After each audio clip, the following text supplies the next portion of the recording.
We're back at 8:09. The grizzly bear is one of the world's most fascinating and ferocious animals, and Jim Cole has dedicated his life to studying and photographing these amazing creatures. But in 2007, during a trip to Yellowstone National Park's Hayden Valley, Cole nearly died when he was brutally attacked by a female grizzly.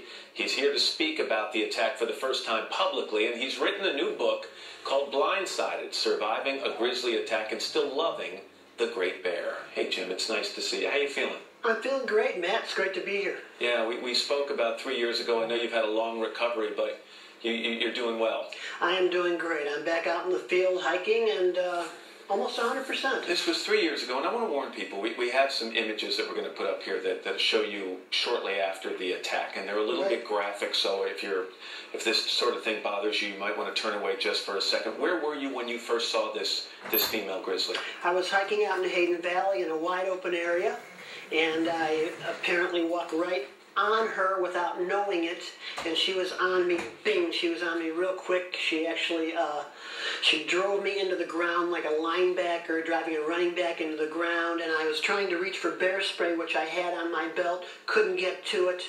And she was using her claws or her mouth? I didn't know it at the time. It was a very interesting question. I did not know it at the time, but she was using her claws. She actually raked my face off. Had she been using her mouth, I wouldn't be here doing this interview.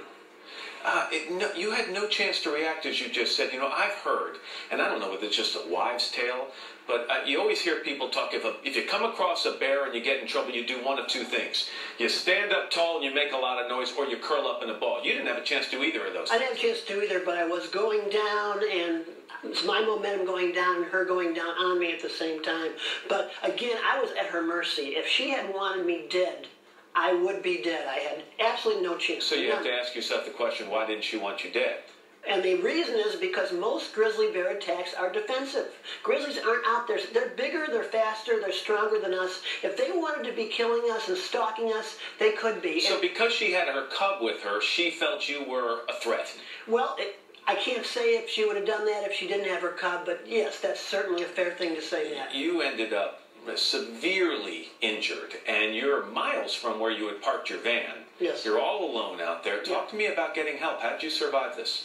Well, I just knew immediately, after she raped me and everything happened, I just knew I had to get right up off the turf. I knew that if I sat there for 1 minute, I'd be dead. I had to go up, get out there and hike. I did not know what condition I was in, and I was blind at the time. So did you come across anyone, or did you make it all the way back to your car on your own? I made it all the way back within 50 yards of the road, which was approximately 3 miles. Fortuitously, as my doctor, Dr. Hinckley in Idaho, told me, the bear injured my right eye. Obviously, I lost my left eye in a way that I could just barely see the sunlight. So I followed the sun out. There's an area where, even though I was bushwhacking and there were no trails, I knew the area well, even though I was also in a spot that I had actually never been in before. So I had to get up off the ground, and I had to move. You must have lost a lot of blood. I couldn't think about it at the time. I was asked in the hospital a while back, somebody that was in the ER, if I was holding my face on, and I said, I don't know, I didn't think about it. You know, I want to mention that was not the first time you were attacked. That's correct. In 1993, you were also attacked by a grizzly and survived that one, obviously. And yet you still insist that these are not the ferocious, scary animals that people think they are. They're intelligent, inquisitive, majestic, and calm. That just doesn't seem to make sense to me. Well, they really are. That's what I've seen. The only time I've had a problem with a bear, the 2 times, is when I did not see the bear first. I've never had a problem when I've seen the bear first. And when you think, perspective-wise, Matt, the amount of people that recreate in grizzly bear country, let's just look at Yellowstone.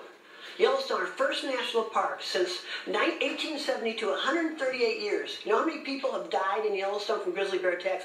5. Bear attacks, not all grizzlies. 5. Now, hundreds have died in other ways, but they don't get the headlines, and part of it's the media.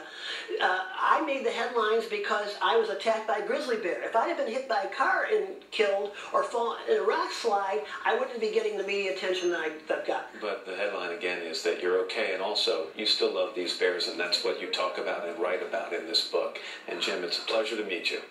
We spoke on the phone after this happened to you, and I'm glad to see you doing so well. Thank you. Thank you, Jim. Go ahead.